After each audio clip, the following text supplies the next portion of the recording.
नमस्कार साथियों। आज हम लोग चर्चा करेंगे कि इस देश का जनजी, इस देश का युवा आजकल जो डिजिटल स्पेस में रहते हैं, दूसरे शब्दों में हम कहें कि इस देश का युवा डिजिटल नेटिव है, मतलब उसी में आप रहते हैं, उसी की दुनिया में आप रहते हैं। और वह दुनिया बहुत ज़रूरी तंत्र है, बहुत ज़रूरी है आपके लिए, क्योंकि आपकी पढ़ाई के लिए, आपके फ्यूचर के लिए, आपके नॉलेज के लिए वो एक भंडार है। लेकिन जब डिजिटल स्पेस में आप रहते हैं तो वहाँ खतरे भी कई हैं, अनेक प्रकार के खतरे हैं। उसके बारे में हम चर्चा करेंगे। वीडियो को आप लोग ज़्यादा से ज़्यादा लाइक, शेयर और सब्सक्राइब कीजिएगा। तो सबसे पहले आप ये समझिए कि साइबर क्राइम है क्या। साइबर क्राइम की जब हम बात करते हैं तो ये क्या है।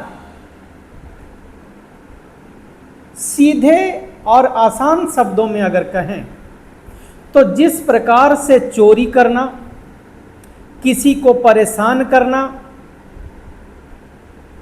एक सामान्य जीवन में क्राइम है या अपराध है, उसी प्रकार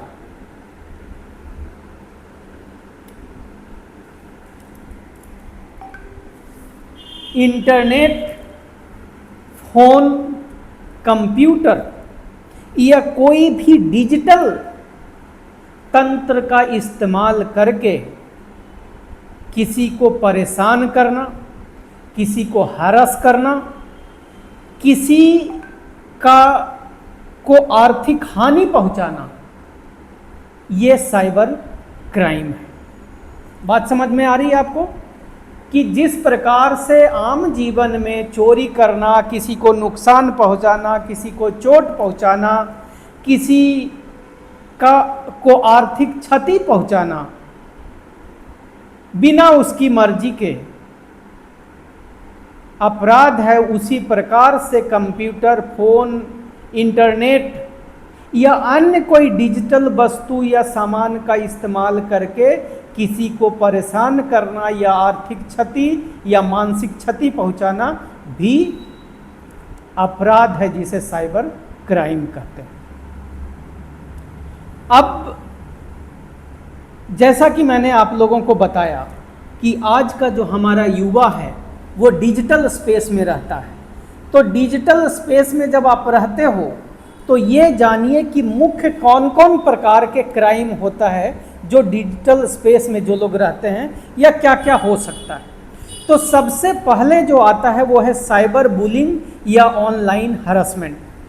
किसी को ऑनलाइन ट्रोल करना, अब्यूजिव मतलब गाली गलौज करना, फेक प्रोफाइल बनाकर बदनाम करना या बिना परमिशन फोटो को मॉर्फ या एडिट करके उसे शेयर करना, ये जो है साइबर बुलिंग या ऑनलाइन हरासमेंट कहलाता है। दूसरा कौन सा प्रकार है? दूसरा प्रकार है किसी को ऑनलाइन एक्टिविटी पर कंटिन्यूअसली बिना उसकी मर्जी के नज़र रखना, ये साइबर स्टॉकिंग कहते हैं। जैसे हम मान लीजिए कि हमारा फेसबुक अकाउंट, इंस्टाग्राम अकाउंट है और हम नहीं चाहते हैं कि हम जो उस पर अपलोड करें, हम जो चीज़ें उस पर डालें उसको कोई बार बार देखे या हमारी सिक्रेसी को ब्रीच करे। अगर आप ज़बरदस्ती ऐसा करते हो तो ये साइबर स्टॉकिंग कहा जाता है, ये भी एक तरह का क्राइम है। उसके बाद है फिनेंशियल स्कैम, गेमिंग फ्रॉड्स। जैसे आपने BGMI का नाम सुना होगा, फ्री फायर या किसी ऐप में फ्री गेम्स स्किन्स के चक्कर में पेरेंट्स के बैंक अकाउंट से पैसे निकल जाना, ये फिनेंशियल स्कैम या गेमिंग फ्रॉड के कैटेगरी में आता है। ये मैंने आपको बताया 4 प्रकार के हैं साइबर बुलिंग हो गया, फिशिंग हो गया, साइबर स्टॉकिंग हो गया और फिनेंशियल और गेमिंग फ्रॉड हो गया। तो मुख्य रूप से इन्हीं यही 4 प्रकार के सबसे ज़्यादा क्राइम आज के तारीख में हो रहा है ना। तो अब सवाल ये है कि अब सबसे ज़रूरी बात है, अगर आपके साथ ऐसा कुछ हो जाता है तो क्या कानून है जो आपकी मदद कर सकता है, उसके बारे में आपको मैं जानकारी देना चाहता हूं। तो देखिए, एक बात आप जान लीजिए कि ये जो आईटी एक्ट 2000 है, ये बड़ा ही सख्त एक्ट है। अगर किसी को ऐसा लगता है कि जो भी इंटरनेट पे है, जिसने भी हमारे साथ बेईमानी किया है, फ्रॉड किया है, वो एनोनिमस है, अनजाना है, उसे पकड़ना बहुत मुश्किल है या नामुमकिन है, अगर आप ऐसा सोचते हैं तो आप गलत सोचते हैं। IT act, information technology act जो है और भारतीय न्याय संहिता के तहत कानून बहुत सख्त हैं और कोई भी व्यक्ति भले ही वो एनोनिमस होकर के आपके साथ फ्रॉड करता है, वो उसको साइबर क्राइम वाले जो लोग हैं उसको वो पकड़ लेते हैं। इसीलिए चिंता करने की ज़रूरत नहीं है। अगर आपके साथ ऐसा होता है तो भविष्य में भी आप लोग हमसे संपर्क कर सकते हैं। आपको हम रास्ता भी बताएंगे, मार्गदर्शन भी करेंगे और एज एन एडवोकेट के रूप में आपकी मदद भी करेंगे। तो आइए सिंपल भाषा में समझते हैं कि कौन कौन सा कानून और सेक्शन होता है। तो सबसे पहले मैं आपको बता दूं कि वैसे तो जो आईटी एक्ट का मुख्य टोटल उसमें 94 सेक्शंस हैं जो क्राइम से संबंधित बातों को बताता है और समझाता है, लेकिन उसके चैप्टर 9 में सिर्फ अपराध के बारे में बताया गया है और वो है सेक्शन 65 से लेके 75 तक जो सेक्शन दिए गए हैं उसमें अपराध और उसके परिभाषा के बारे में बात की गई है कि कौन कौन सी चीज़ें अपराध है या ऑफेंस है या क्राइम है। तो कुछ सेक्शन जो आपके लिए जानना जरूरी है, मैं बस उसका ही चर्चा करूंगा, सभी का चर्चा करूंगा तो वीडियो बहुत लंबा हो जाएगा। तो जैसे आपको जानना चाहिए सेक्शन 66C, ये जो है वो कहता है चीटिंग बाई पर्सोनेशन और फिशिंग। क्या है? डिजिटल मीडिया से किसी के साथ फ्रॉड या चीटिंग करने पर इसमें 3 साल की सजा का प्रावधान दिया गया है।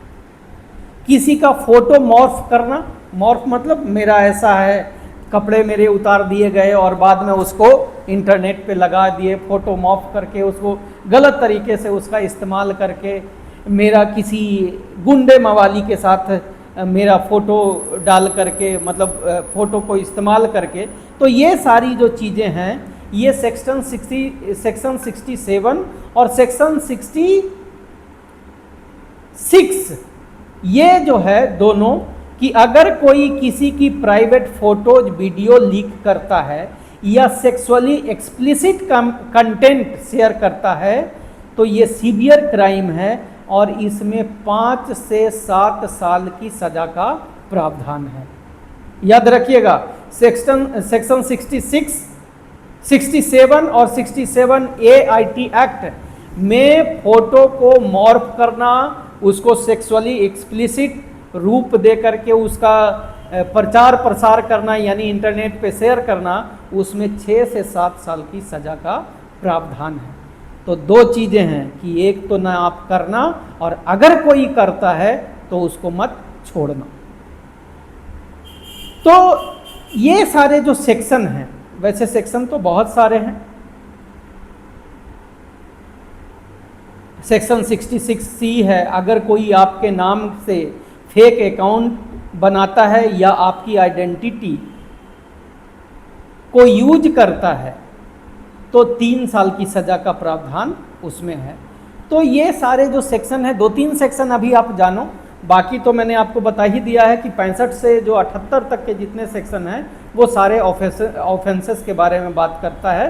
तो अगर ज़रूरत आपको पड़े कि भाई ऐसा हमारे साथ घटना घटी है तो इसमें कौन कौन सा सेक्शन अट्रैक्ट होता है या किस किस सेक्शन के अंदर पनिशमेंट होनी चाहिए, तो मैं आपकी मदद करूंगा। आप हमारे चैनल पे आकर के हमसे पूछ सकते हैं। उसके बाद एक, चूँकि आजकल जेन तो जागरूक है ही, जेन अल्फ़ा भी जागरूक हो रहा है जिसकी उम्र 18 साल से कम है। तो मेरे प्यारे बच्चों, तुम्हारे लिए भारत में एक कानून है POCSO, protection of children from sexual offences. तो पॉक्सो एक्ट जो है, इसमें जितने भी अपराध इसके तहत होते हैं, ये अपराध कौन है? जो बच्चे 18 साल से कम उम्र के जो बच्चे हैं, अगर उनके साथ मान लीजिए कोई भी प्रकार का फ्रॉड होता है, खास करके अगर सेक्सुअल से संबंधित फ्रॉड होता है या साइबर क्राइम से संबंधित अपराध होता है, तो इसमें बहुत सख्त कड़े कानून हैं और बहुत ज़्यादा पनिशमेंट की व्यवस्था की गई है। एक पॉक्सो एक्ट के बारे में हम अलग से वीडियो बनाएंगे, बस आपकी जानकारी के लिए कि आपके लिए एक अलग ही प्रावधान है। आपके साथ अगर कोई क्राइम होता है तो पॉक्सो एक्ट के तहत आप क्राइम करने वाले, अपराध करने वाले व्यक्ति को सजा दिलवा सकते हैं। याद रखिएगा कि अगर कोई व्यक्ति 18 साल से कम उम्र के बच्चों के साथ इस प्रकार का अपराध करता है तो वो पॉक्सो एक्ट के तहत उसको सजा मिलेगी, जिसमें कि नॉन बेलेबल ऑफेंस है और मतलब वो अरेस्ट होगा और उसमें बेल मिलना जो है वो मुश्किल होता है ना। तो इन बातों को आप लोग जानिए। तो अगर हमारे छोटे बच्चों के साथ कोई अपराध करता है, कोई भी प्रकार का, अगर कोई सेक्सुअल अपराध करता है या साइबर अपराध करता है, तो आप पॉक्सो एक्ट के तहत जा करके आप उसकी शिकायत करेंगे, उसकी तो लंका लग जानी है ना। याद रखिए, इंटरनेट पे डिलीट बटन दबाने से क्राइम खत्म नहीं होता है। मेरे बच्चों, मेरे युवाओं, मेरे जनजी, अगर आप किसी को परेशान करते या इस तरह के एक्टिविटी में, जो क्राइम हमने आपको बताया, किसी का फोटो मॉर्फ कर लेना, किसी का अकाउंट हैक कर लेना, और बाद में आप सोचोगे कि हम अपना अकाउंट डिलीट करके निकल जाएं, तो मेरे प्यारे बच्चों, जिस प्रकार से जब जंगल में शेर चलता है ना, तो बारिश या हल्का जो ज़मीन होता है उस पे उसके पाँव के निशान पड़ जाते हैं। जैसे राजस्थान में रेगिस्तान में ऊंट जब चलता है तो बालू पे उसके पैरों के निशान बन जाते हैं, तो वैसे ही ये जो इंटरनेट की दुनिया है, ये जो साइबर की दुनिया है, इसमें आप क्राइम करके अगर डिलीट भी कर दो तो आपके पाँव के निशान वहाँ बने रह जाते हैं, वो ख़त्म नहीं होते हैं। मेरा बताने का तात्पर्य ये था कि आप लोग कभी भी ये मत सोचना कि हम क्राइम करके निकल जाएंगे। नहीं बेटा, नहीं निकल सकते। अगर आपने ऐसा कोई अपराध किया है तो आज न कल साइबर क्राइम में अगर जब भी रिपोर्ट हो जाएगी, भले ही अकाउंट डिलीट करके क्यों न निकल जाओ, आप पकड़े जाओगे। तो ये सिर्फ आप के लिए लागू नहीं होता है। जिनके ऊपर, अगर आपके ऊपर अपराध होता है तो याद रखना कि करने वाला बचेगा नहीं, आप बस कंप्लेन करना, साथ में मैं रहूंगा आपका। ठीक है, तो ये चीजें याद रखने वाली है। प्रिवेंशन, बचें कैसे, क्या क्या करना चाहिए और क्या नहीं करना चाहिए, ये भी आपके लिए जानना जरूरी है। तो एक कहावत है, आपने सुनी होगी कि prevention is better than cure. इसका तात्पर्य ये है कि इससे पहले कि आप किसी का शिकार बन जाइए,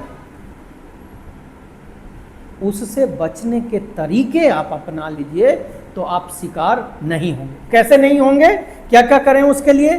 तो अगर आपका कोई भी फेसबुक है, इंस्टाग्राम है या जो भी है अकाउंट, उसमें डबल जो अकाउंट है उस पर डबल ऑथेंटिकेशन जरूर रखिएगा, है ना। 2 फैक्टर ऑथेंटिकेशन जिसको कहते हैं जरूर रखो। पासवर्ड में अपना नाम और बर्थडे का इस्तेमाल मत करना। ये प्रिवेंशन का एक तरीका है, बचने का एक तरीका है। प्राइवेसी सेटिंग जरूर चेक करें। अपने सोशल मीडिया अकाउंट को प्राइवेट रखें। अननोन लोगों की फ्रेंड रिक्वेस्ट एक्सेप्ट मत करें, ठीक है। क्योंकि एक कहावत कह देता हूं आपको कि याद रखने वाली बात है कि साइबर में यानी इंटरनेट की दुनिया में अननोन आदमी आपका कभी कोई दोस्त नहीं होता है। तो अनजाने लोगों का फ्रेंडशिप रिक्वेस्ट एक्सेप्ट मत कीजिएगा। Think before you click. इससे पहले कि आप किसी चीज पे क्लिक करें एक बार सोचिएगा जरूर। किसी भी अनएक्सपेक्टेड लिंक, जैसे अगर आपको कोई कहे कि आपका 50 लाख का या 5 लाख का लॉटरी लग गया है, आप क्लिक करें आपको पैसा मिल जाएगा, ये गलती कभी मत करना। आपको एक ट्रिप आपके नाम से वो हो गया है, ऑफर मिला है, आप इसको क्लिक कीजिए, आप पा जाइएगा। ये सब फ्री का चीज़ों में कभी मत फंसना, ये आपकी ज़िंदगी को बर्बाद कर सकता है, तो उससे आप बचें। अगर मेरे कोई बच्चों को इस प्रकार की कोई बातें हो जाती है, अपराध आपके साथ कोई कर देता है, तो घबराना मत। अपने माता पिता या अपने टीचर गुरुजी से संपर्क करें और उनको बताएं। बताना या मदद करना कोई गुनाह नहीं है बेटा, और न ही इसमें शर्माने की बात है। शर्म वो करे जो क्राइम करता है, शर्म वो करे जो गलत करता है। अगर आपके साथ अपराध हुआ है तो आपको शर्म करने वाली कोई बात नहीं है।